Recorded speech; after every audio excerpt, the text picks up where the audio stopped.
Hello, my name is Sylvain Galopin. I am a computer engineer and I work at the National Institute for Geographic and Forest Information. I have also been a beekeeper for several years.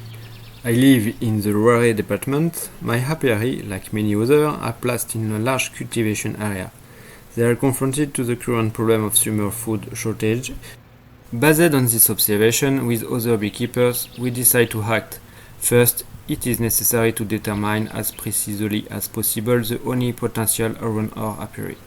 The easiest answer for a beekeeper is to place automatic scale under their hive, but that only gives an annual vision which is strongly subject to the climate of the year and the strength of the colony.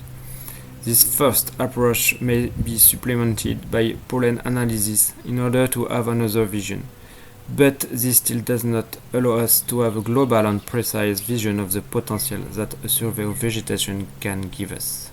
This is why we create the ArcGIS application, which aims to allow a detailed analysis of the honey resource around an apiary. The goal is to make it easy for beekeepers to make precise vegetation survey like real botanists with the help of artificial intelligence. ArcGIS is both a desktop and mobile application. In order to facilitate and save time during the survey, it is advisable to prepare your trip via the application on a big screen. Let's go for a presentation! This is the application authentication page. For people who already have an account, it is sufficient to authenticate. For others, it is possible to register. So I will create an account for the demonstration with a beekeeper profile and a sufficiently robust password to be able to validate the form.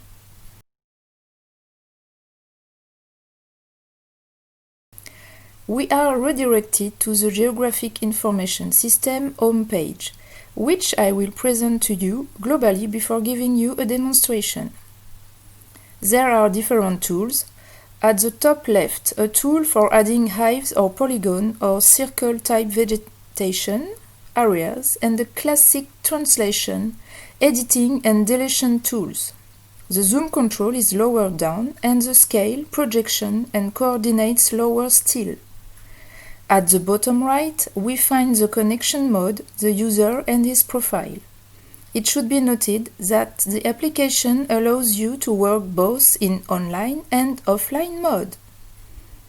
Going up, it is possible to consult the tree of layers, which contains 3 business layers and 2 cartographic backgrounds. Finally, at the top right, there are other tools allowing, for example, to zoom in on the areas already mapped.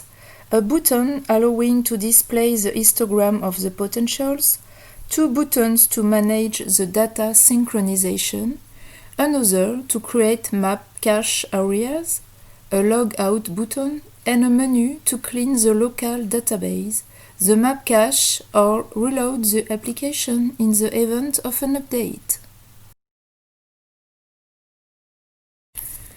I will now proceed to create an apiary. I am going to stand in the park of a castle. I am going to change the base map and I will add some hives to the back of the park.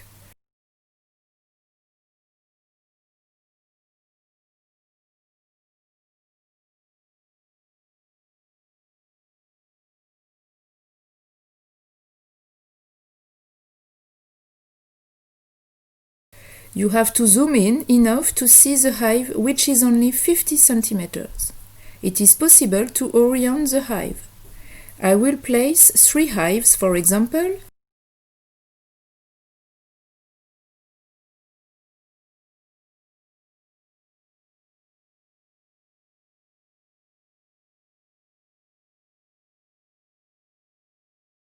I will describe them by adding a registration number, the hive's type and its number of frames. For the second, let's imagine that it is a 6-frame hive.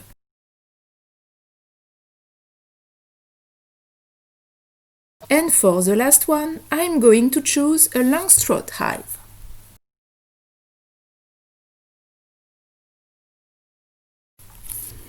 The hives being placed, I will now be able to proceed with the delimitation of some vegetation zones.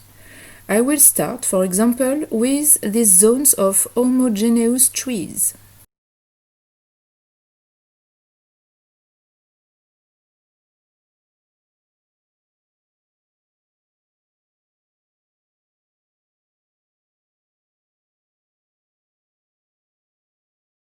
It is also possible to enter trees like these.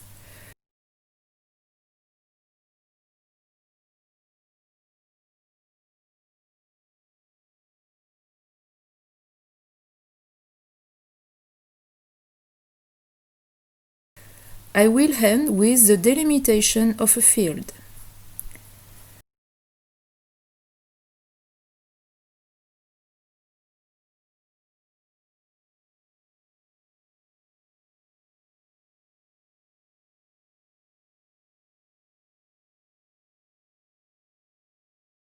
In order to be sure that I have the base map even if I am in the field without a network, I will create a map cache area. I will limit its size to minimize the loading time. It is possible to follow the loading of the tiles at the bottom right of the screen. Of course, the cache operates on two cartographic backgrounds.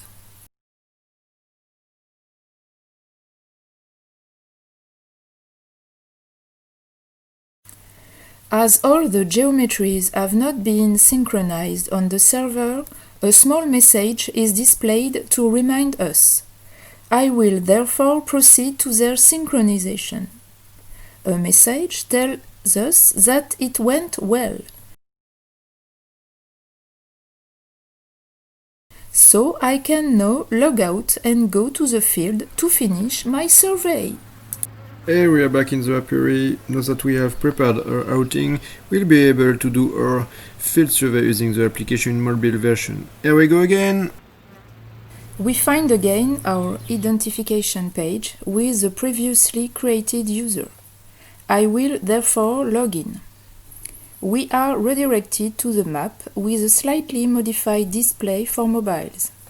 In particular, we see that a number of buttons have been brought together in a menu. I will zoom in on Nogent-sur-Vernisson, which does not contain any data for the moment. I will therefore proceed to their recovery. It is again possible to see our data in the center of the map and the recovery of map cache tiles at the bottom right of the screen. I will zoom in and switch to aerial photography before starting to describe the field entered previously.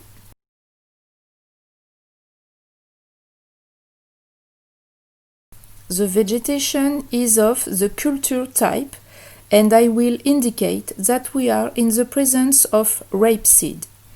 The entry can be made either via the Latin name or via the common name.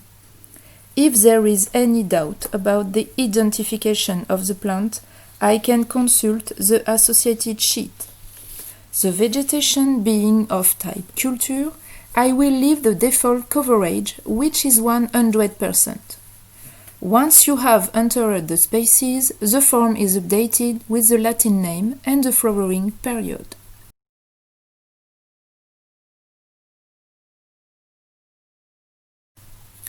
When the form is validated, the geometry is updated in order to display the information.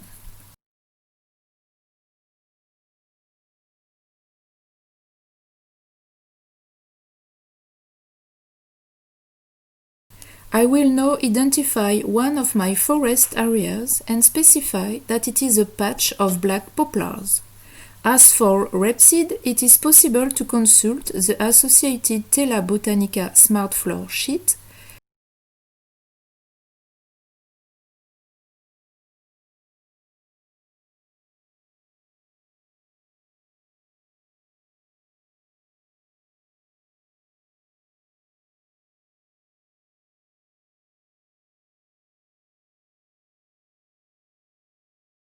I can validate my form and check the input by zooming in on the geometry.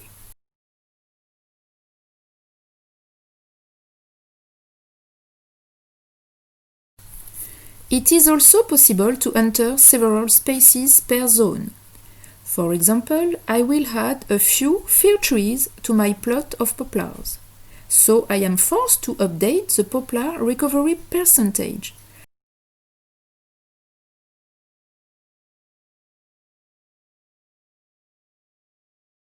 I take this opportunity to make an entry with the Latin name and change the spaces.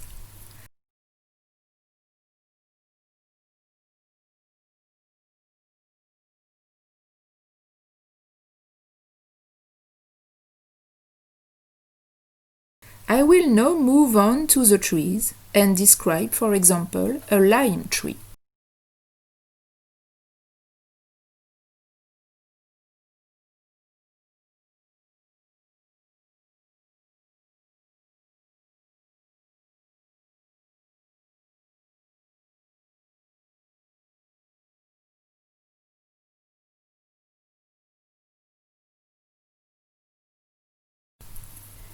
I can also check my hives and edit the information if needed. For example, I will replace a 12-frame beehive with a 6-frame beehive.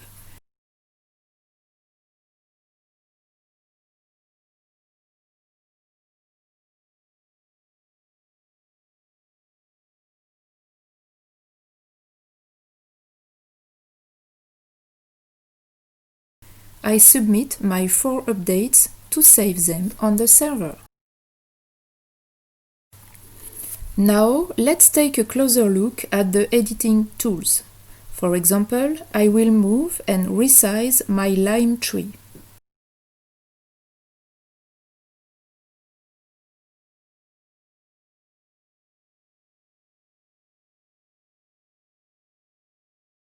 Let's start by moving it.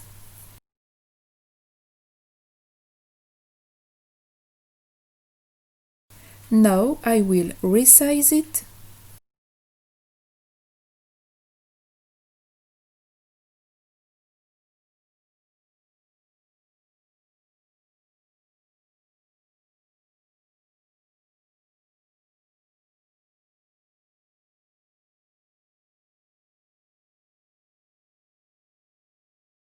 Likewise, if a tree turns out to be non-melliferous and therefore not of interest in our study, I can delete it.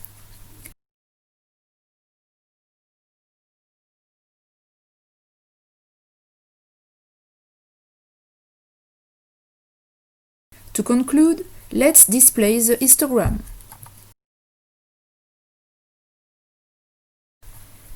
We find that with the information provided, we mainly have resources in April and May. The yellow bars represent pollen, and the white bars represent nectar.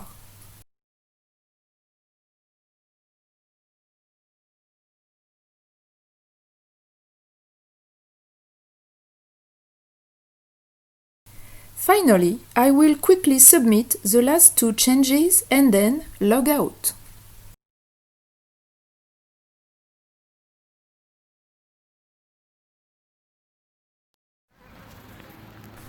Voila! I hope these 2 short presentations have helped you better understand the ArcGIS application. I would like to conclude by recalling that we are only at the beginning of this beautiful project and open to all partnership proposals in order to make it grow together. Thank you for your attention.